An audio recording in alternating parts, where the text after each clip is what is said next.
I am responding to your paper 1. Thank you for your patience. Awesome. Plugging my computers. Oh, right in the middle of this. Okay. The effectiveness of technology in elementary classrooms. I have chosen to look into and write about the effectiveness of technology in an elementary classroom. There are many differing opinions on if technology should be integrated into the classroom, but overall I think it has been beneficial to both teachers and students.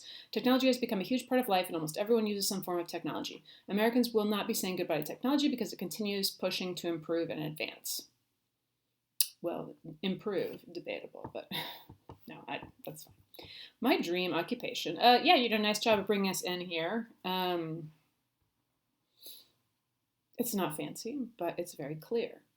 Clarity is more important than fanciness, in my opinion, at this moment.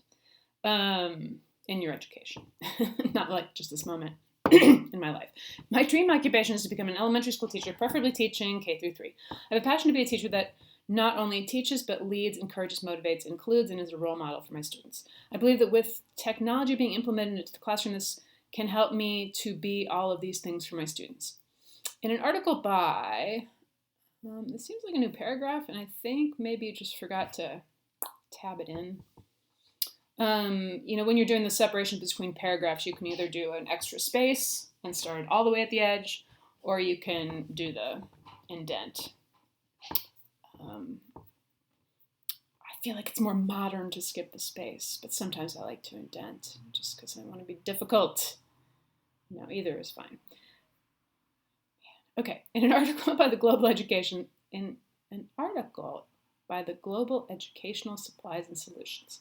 It says how we can see how technology-dependent education is becoming. We often hear of the negative effect of too much screen time and never take the time to look at the positives of technology in education. Schools might be on the fence when it comes to the incorporation of tech because they think of it being more of a distraction or burden rather than a strategic learning tool.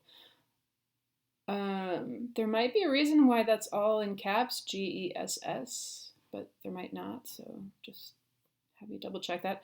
Overall, it has done more good in the classroom than bad. Technology gets young kids more engaged and excited about learning. Although technology is a huge help and a great tool, we cannot get rid of the old ways of doing school, such as the paper and pencil method. This is still a very important piece of learning and developing writing skills. Only writing skills? I thought you might add other kinds of skills, but yes, writing for sure. My favorite. In addition, Kessler believes that, quote, technology is helping teachers to expand beyond linear text-based learning and to engage students who learn best in other ways. Each student is different in the way they learn and how fast they learn the material. I was always a very slow learner from a young age, and it took me longer than other kids to understand the material. I feel like that is a really good background for a teacher, especially K through 3. Sorry, I lost my place. I wish I had the opportunity to learn. I had to get extra help after school and was put into a reading class. I wish I had the opportunity to learn with more technology when I was growing up in elementary school. I remember one learning website that helped me a lot was a website called Brain Pop. I've heard of that. They had math games that would make you think hard, but it was also fun. My parents loved doing this with me because it helped them to stay connected and they could help me as well. Now there are many options for educational games. Technology is motivating students to learn. Students are learning and having fun at the same time, which helps them stay engaged with learning the material. And your writing is very smooth and confident and varied in structure, which is what we want. I'm going to say one little thing, which is this may not be at all the case with you, but when I was working in dyslexia remediation, I was writing some curriculum for students with dyslexia.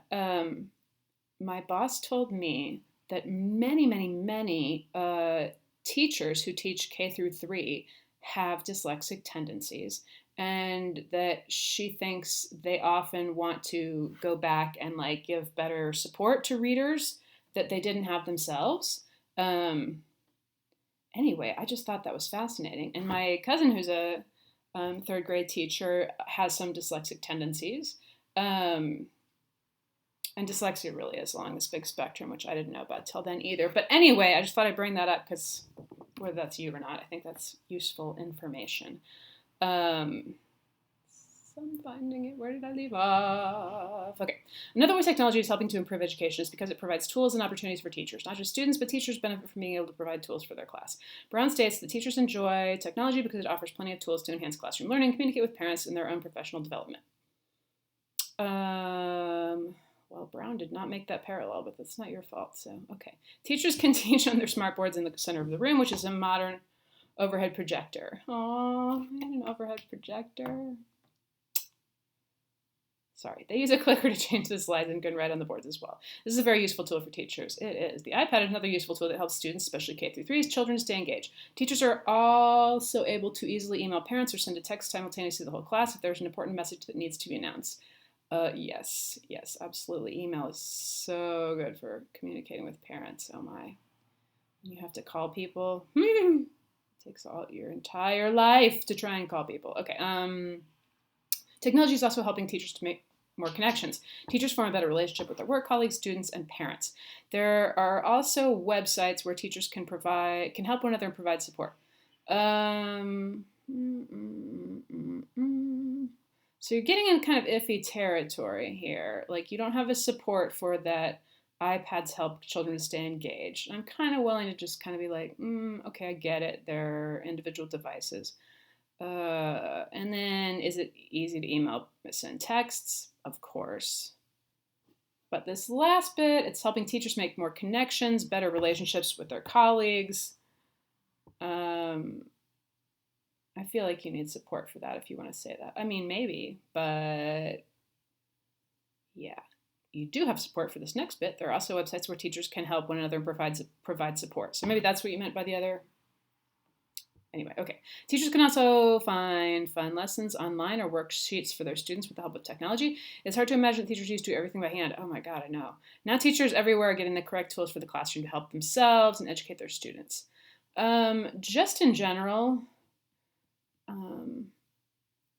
I've really been converted to use the word effective when talking about something that works, as opposed to good or correct. And I think that actually is kind of an important distinction to make, because it helps you focus on trying to say what works, and not like really on drawing a judgment on if it works in a good way or a bad way.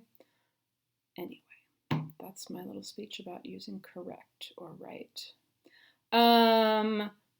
Also, I like to say like correct and right for like things that really are right and wrong, because like I do want to have those conversations with students, but I want to be really clear that like your writing isn't right or wrong. No, I save that for like actual like, should you steal things from people? Wrong. Okay. Students can work in groups or as individuals and live edit their classmates' work. Yeah, that's cool. The teacher can also access their documents in Google Docs or Google Slides if the student shares with others. Brown comments that these projects help students to use their critical thinking skills and do less rote memorization, I think. So it flows better if you're saying, if these are parallel, it's called. Brown comments that these projects help students to use their thinking skills and to do less rote memorization. So to use and to do. So that both of those are set up the same way. Use skills, do memorization. I'm so used to doing that on the board, but hopefully that kind of made sense. I love that technology gives students the freedom to be creative and to do the assignment how they want to do it. Everyone has a different thinking process, which is very interesting to me. Well, that's a good quality in a teacher too. To sum up everything that's been stated so far, technology as a tool has been proven to improve education in many ways. Students, teachers, and parents all benefit from technology being implemented in the classroom. I think it is safe to say that technology will not be going anywhere. This actively demonstrates that it's time to adapt to this new modern way of learning. Cool, and we're excited. Looks okay to me. Okay, so one last thing I will leave you with, which is that I think in your conclusion, it would be a nice place to practice. Many times a conclusion is just kind of like restating, like here's what I wrote about let me tell you again what I said. In a speech, especially, that's a really important thing. If you're giving a speech, you want to like tell them what you're going to tell them, and then tell them what you told them, as the old saying goes. But in your writing, because people can easily look back and be like, oh, what was on this other page? It's nice to have in your conclusion something about like questions about the future. Sometimes that last section in scientific papers is called implications, or sometimes it's called for further study. So yeah, to make your conclusion a little more than just the summing up, think about how you could move the conversation to kind of ask more questions about the future, or more questions about what technology means right now, even maybe. Okay, that was terrifying. My silverware moved on its own. So if a ghost kills me, I'm going to need you to take this video. All right. I hope that's helpful, Beth.